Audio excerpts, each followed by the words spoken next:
Hey, good evening, everyone. Thank you for joining us on the Scabbard. Those of you who followed me for a while know I used to do the Thursday night hockey show.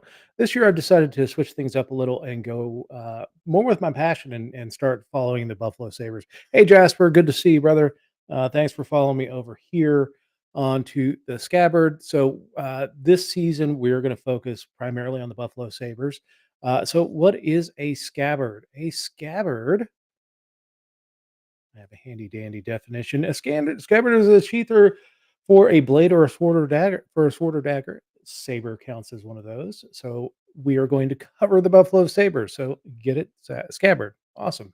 So um, I'm very excited about the Buffalo Sabres season. I don't think you can watch the last couple seasons and not be excited about the growth of this team and things that they've done in the offseason.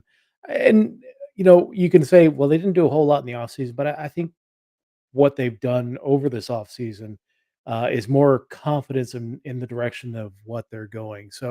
We're going to talk about each night, each game night before the Sabres game, each game night, we will be doing a half-hour show before the Sabres game night, which is at 6:30 for East Coast games, the regular Monday through Friday games.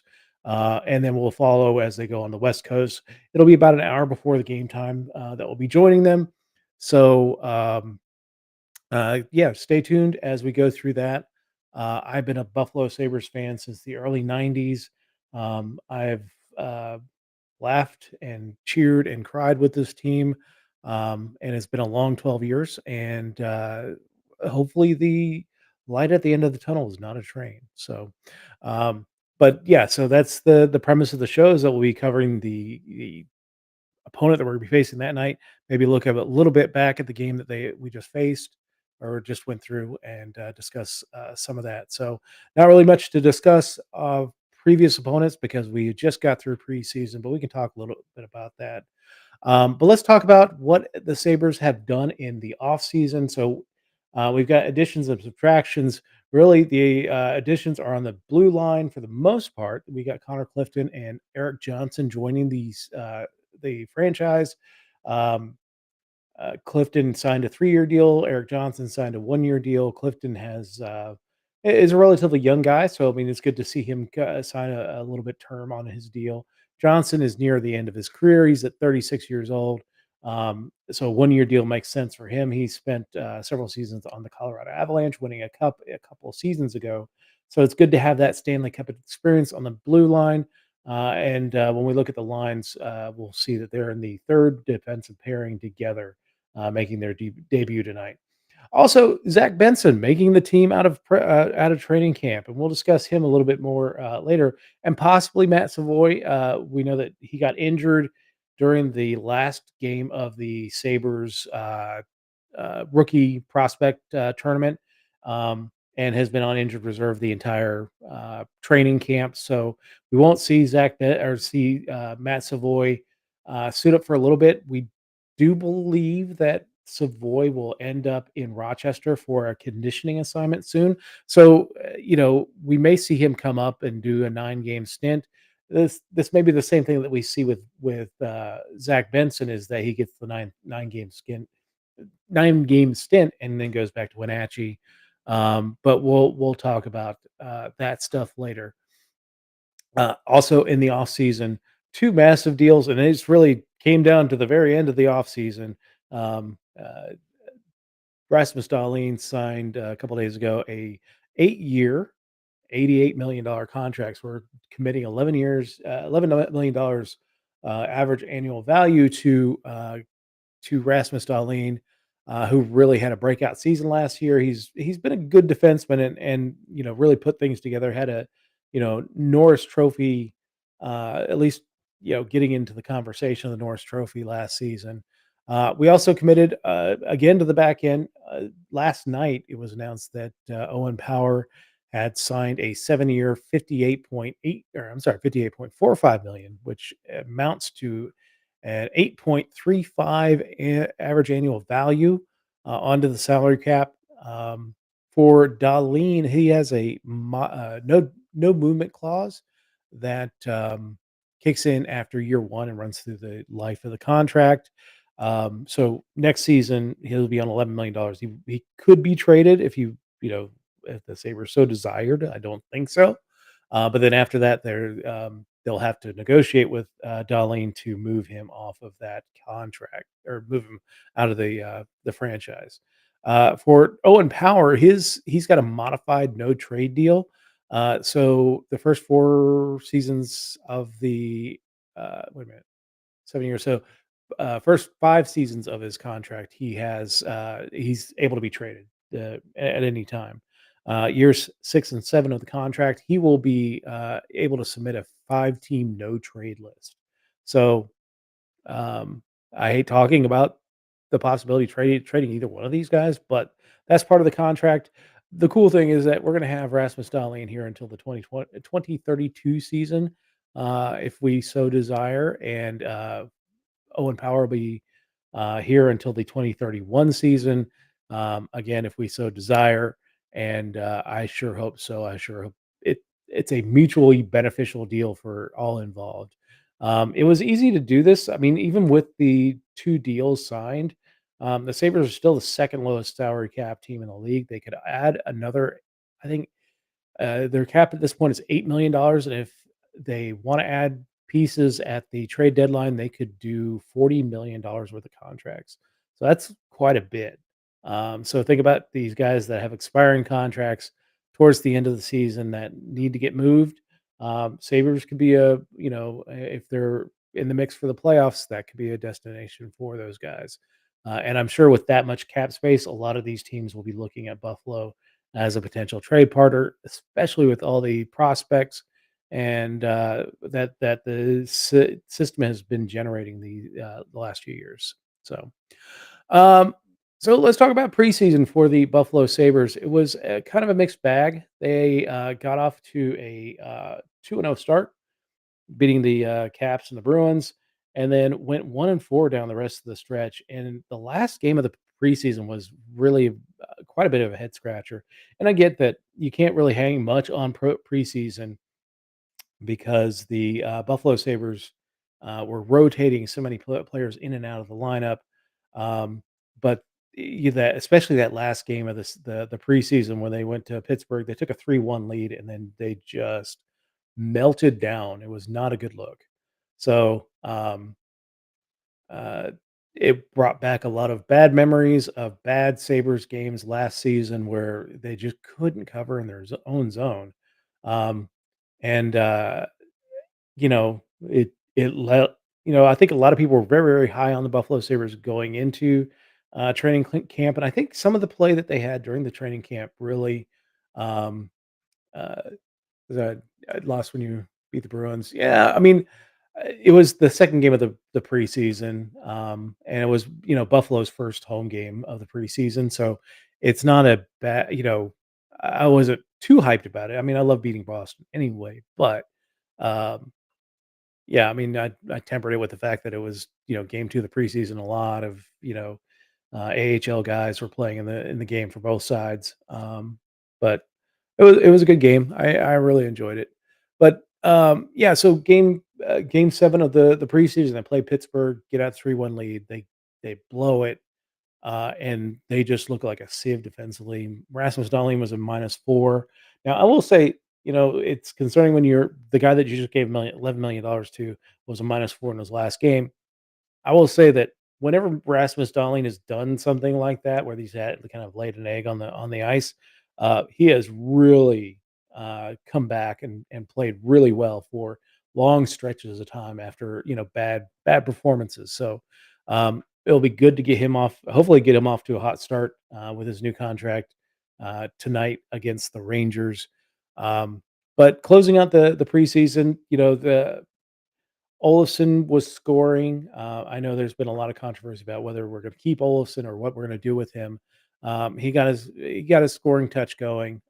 He's always been a good early season scorer and kind of disappeared as the season went on. And you know, I think losing his power play one slot has impacted his overall play. But I'm interested to see how he gets off to if he gets off to another hot start this season, because there are guys nipping at his heels. One of those is an injured guy in Jack Quinn. Does Jack Quinn replace him when he comes back from his Achilles surgery, or Zach Benson, Matt Savoy? I mean, these are guys that could do it. I think there's a little bit of seasoning left to do for Yuri Kulik. Not much, but he's getting very close to being a player that they need to bring up. And then, guys like Isaac Roseanne and, um, even your Rusek, uh, who had a couple of games last season. I think, any of those guys could replace Olafson if he does his disappearing act in the season. So, um, I don't think the leash is gonna be really long for Victor Olofsson going forward, um, because there are options, and, because those guys were able to be sent down to Rochester without having to clear waivers, it made it an easy decision. I mean, I know that a lot of people are like, "Well, why are you keeping Olofsson? Why are you keeping Bryson?" Bryson would have gotten claimed on waivers. Not that, I know a lot of people are down on Jacob Bryson, um, but, you know, there was very little chance that either Cale Clegg or Riley Stillman would have been claimed in waivers. And Bryson's going to be the seventh defenseman, only playing if there's an injury. And heck, even if there's an injury, I could see them calling up a defenseman from Rochester to play instead of Bryson. I do think that they're in a way trying to they may play Bryson a little bit just to showcase him for a trade, um, but I don't think they wanna lose him for nothing by sending him through waivers because I do think he'll get claimed, and that's why we saw Riley Stillman and Cale Clay get sent down. Alright, so enough about preseason, that's over, hallelujah, hallelujah. Uh, Hockey is back. We got our games back. 82 games ahead of us. Tonight's game is against the New York Rangers, so let's talk about our New York Rangers, opponents this season. Their lines tonight, we're going to have Kreider, Zibanejad, and Kako as the first line, Panarin, Cheadle, and Lafreniere on the second line, uh, Cooley, Trocheck, and Wheeler as the third line, and the fourth line is Goodrow, Bonino, and Pitlick. Holy cow, this is a heavy lineup, especially that third and fourth line. They're going to be a pain to play against tonight. Um, and then the first two lines, it's going to be interesting because you've split up the two big scoring lines, uh, but you really haven't like made other scoring lines to do that. So you've got Kako moving up to play with Kreider and Zibanejad, while Panarin moves down to move with the kids. Um, uh, you know, I don't know. We'll see. It didn't really work out well for the New York Rangers in the preseason. They only won 1 game in 7, and, so it was a struggle for the New York 6. They had a game canceled. But it was a struggle for the Rangers in preseason. Again, don't put a ton of stuff on preseason. I look at Vancouver getting drubbed 10-0 in their first preseason game and coming out and dropping 8 on the Edmonton Oilers in their first regular season game. So, um, it's we'll have to see what kind of lineup this. Yeah, I don't know if the Rangers are quite ready to move forward with this lineup, so it may take a while for the Rangers to gel as far as the forward lines go. Now, their saving grace is going to be in net, and that's Igor Shesterkin. But let's take a look at the defensive pairings for the Rangers moving into tonight's game. Lindgren and Fox in the first pair. Keandre Miller and Jacob Trouba in that second pair. Watch out for Trouba. Good God, that man can hit. Gustafson and Schneider on the third pair. And of course, your goalies, Igor Shesterkin and newly acquired Jonathan Quick. So, some new interesting parts to that Rangers lineup, including Blake Wheeler, who came over from the Jets, one of the final Atlanta Thrashers, still playing in the NHL. Um, he moves on to that third line. There's still some left in the tank for Blake Wheeler. We'll see what he's got. But again, that third line, that fourth line are going to be heavy to play against. But yeah, if those forward lines don't gel, the Rangers do have kind of a saving grace and Igor Shesterkin. So the Rangers last season, they finished with a record of what was it? 47, 22, and 13 for 107 points. They finished 6 points behind the Carolina Hurricanes for first in the division, 5 points behind the New Jersey Devils for second. They fell to the New Jersey Devils, which shouldn't have been a shock. The New Jersey Devils had a really great season last year, at least regular season. But the Rangers came into that, first round playoff series, won first 2 games in New Jersey. They had a stranglehold on that series, and then they dropped, 4 of the next 5, to go home in game 7 of that, Eastern Conference first round game, the, Metropolitan Division, first round game, and, it led to the firing of their coach, Gerard Gallant. There's talk about he was not a good players coach. Players were bristling at his coaching, so they brought in former Canes, former not Panthers, former Predators, and former Capitals head coach Peter Laviolette to take over behind the bench, and so we'll see what how he does in New York in the pressure cooker. I mean, he's been around. He's taken teams to the Stanley Cup. He won a cup with the Canes. He went to the Cup with the Preds. Um, he did not go to the Cup with the Capitals. His tenure there was rather short. He also coached the Flyers and never got to the Cup with them. So, um, yeah, but so moving away from the Caps or from from the Caps from the Rangers, let's take a look at the forward lines from practice this morning. This was reported by I think Lance Lasowski on Twitter. These are projected forward lines. They may change. Coach's prerogative, but this is what practiced at practice this morning. Our first line, of course, is Skinner, Thompson, and Tuck. Second line, Paterka, Cousins, Olafson. Olafson moves up into that probably where Quinn would have been. Jordan Greenway, Middlestat, and Zach Benson making his NHL debut on that third line. And fourth line, with Peyton Krebs centering Zemgus Girgensson and Kyle Okposo. Looking for continued good stuff from that line.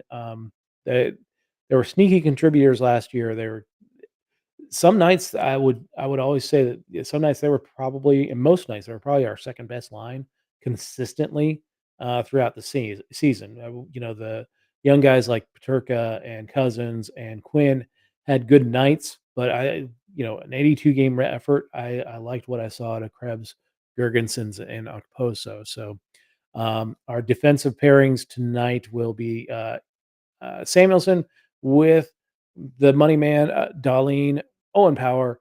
You're making $8 million, but you're not even the top pairing of your defense pairings. But Owen Power there with Henry Yokiharu and our new guys, Eric Johnson and Connor Clifton, are anchoring the third pair, and we'll see how the special teams breaks out for those guys. I do expect to see Clifton and Johnson logging some minutes on the PK as well. So for our goalies tonight, we know that Devin Levi is going to start. We just have no word on who yet is backing up. At least I haven't seen it on Twitter. Um, uh, I was checking up until a few minutes ago to see if there had been an announcement on the backup. Could be Comrie, could be Oka-Pekka Luukkonen. I'm not really sure at this point. So, but it doesn't really matter because hopefully it doesn't matter. But because Devin Levi is starting, and that's the most important person is the starting goaltender. So our scratches tonight are Tyson Jost uh, and Bryson with Matt Savoy being listed as a scratch because he is injured, but he is the only injury scratch. The other two are healthy scratches.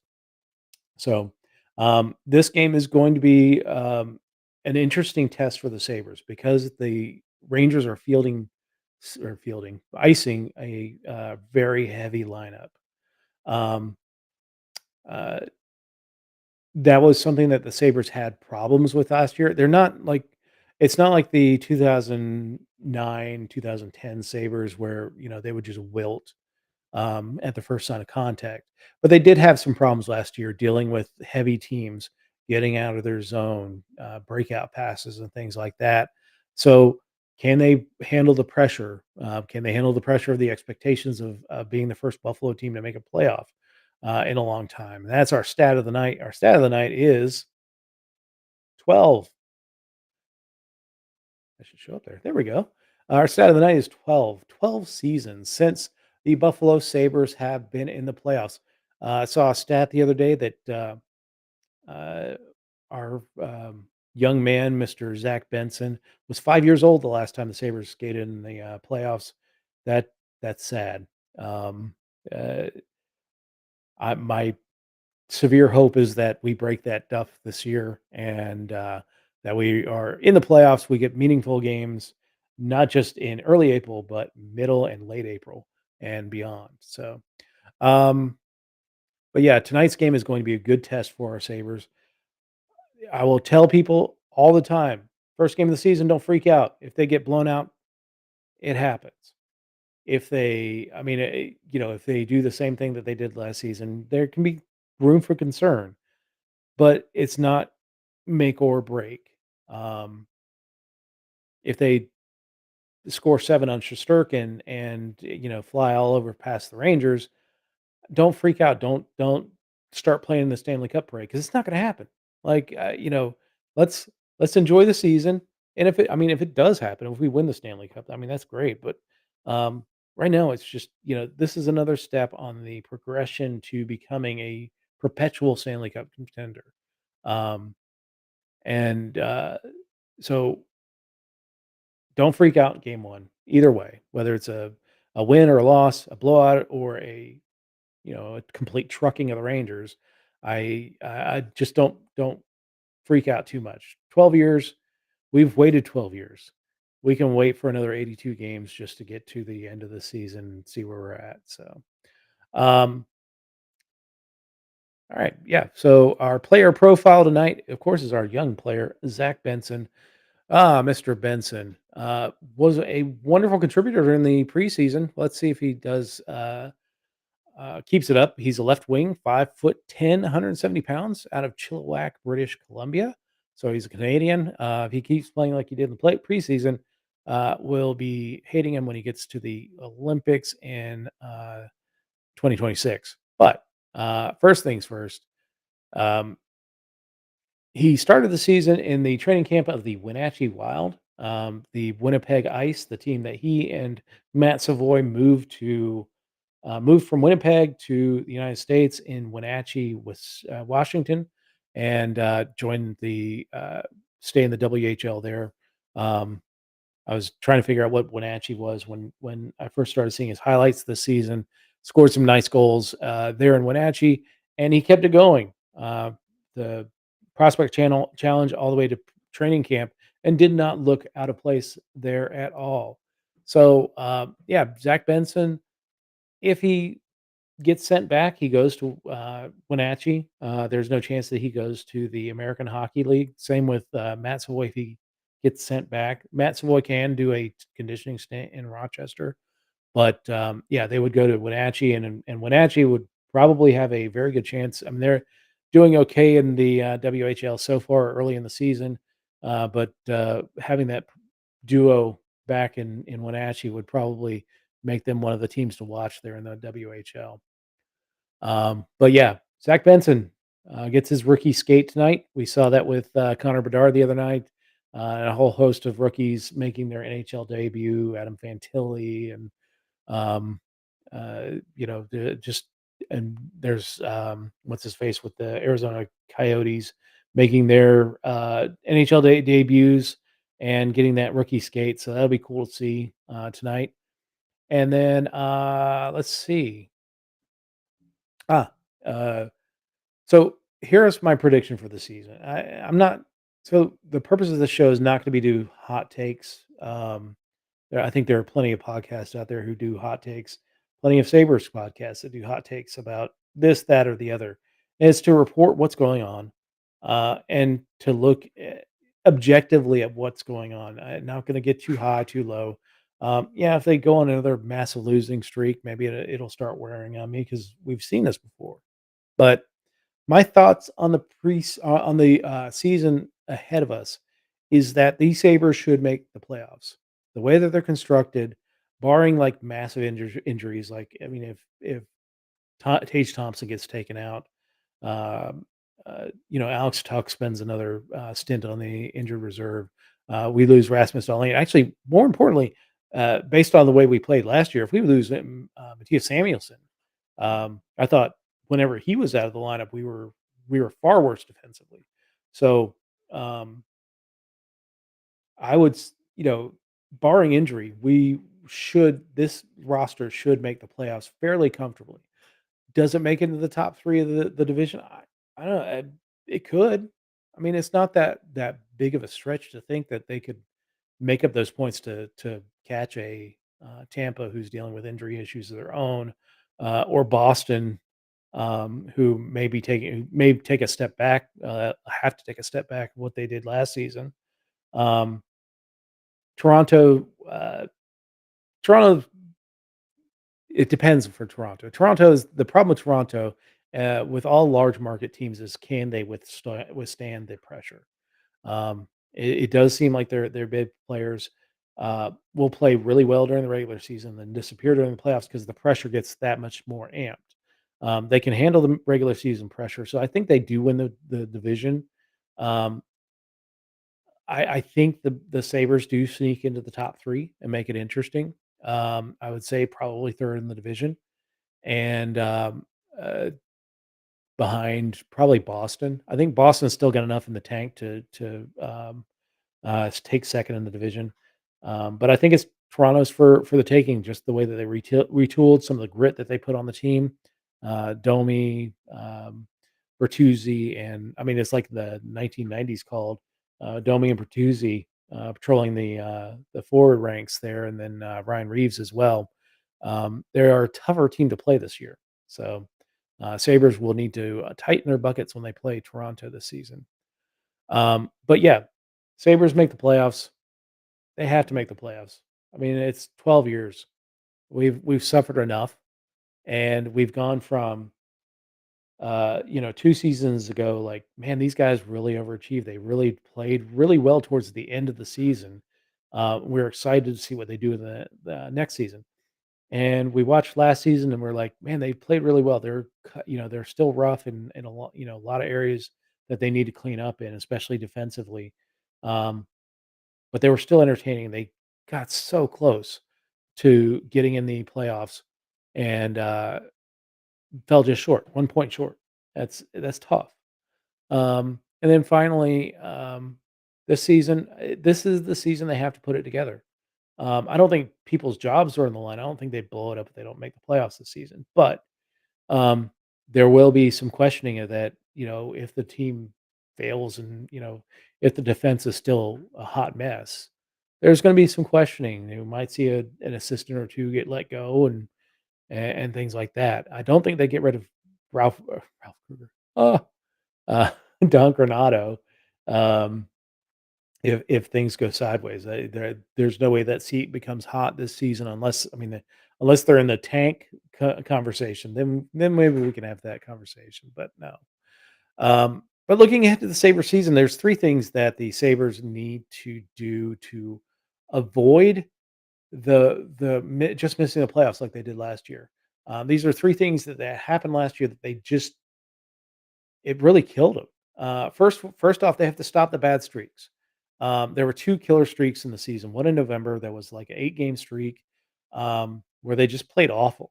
It was I mean, Comrie came out and played semi well as a goalie in the first month of the season, then gets injured, and then it just kind of snowballs from there. Uh, Craig Anderson had some tough starts, and Ukko-Pekka Luukkonen had some tough starts, and then Luukkonen takes over the reins, and the Sabres stabilize there in December, January, and then towards the end of February, and I one of the key injuries that happened during that first 8-game streak was Matthias Samuelsson going down for a number of games.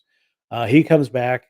They stabilize through January into February, and then at the end of February, Samuelson goes down again, and the Sabres go on another swoon. They just uh, several games in a row, they just looked like hot garbage. Um, And when you miss the playoffs by 1 game, you can't have that happen. Got to stop the bad streaks. So if you lose a game, if you lose 2 games or 3 games, stop it there. If you can stop it at 3 games max, you're doing good. Now, I mean, you don't stop it at 3 games, then win a game, then go on another 3-game streak. That 3-game streak needs to be stopped by a good roll of good play. And, so, yeah, not getting on the long bad streaks. The second thing is don't let the tankers beat you. Last season, we had, uh, I'm sorry, Arizona beat us at home. Philly beat us twice and beat us really good twice. And Chicago beat us and Columbus beat us. All these teams were in the conversation for the tank. The only tank team that we really took care of business against were the San Jose Sharks. We only played them twice. Um, but we drop points to these teams that we're trying to lose. Yeah, I mean, you can say that they weren't trying to lose. They're always trying to, perform well. Um, but it became obvious as the season went on that the things weren't going well for these teams. In Chicago, there's no reason you should ever lose to Chicago uh, with that team that they had last season. Um, Not if you're wanting to be taken seriously as a NHL team. So beat the tankers, and then finally we have that defense is not just for defensemen. Most of the issues that we had defensively last season were because the forwards weren't doing what they were supposed to do. Uh, that means you come back hard into the zone, you take your position, and you don't leave the slot wide damn open. Where how many times last season did some guy just streak down the middle and bury a puck? Um, the defensemen were doing okay. It was the forward was lollygagging back in the back in the neutral zone. So again, defense is not just for defensemen. The forwards have to contribute.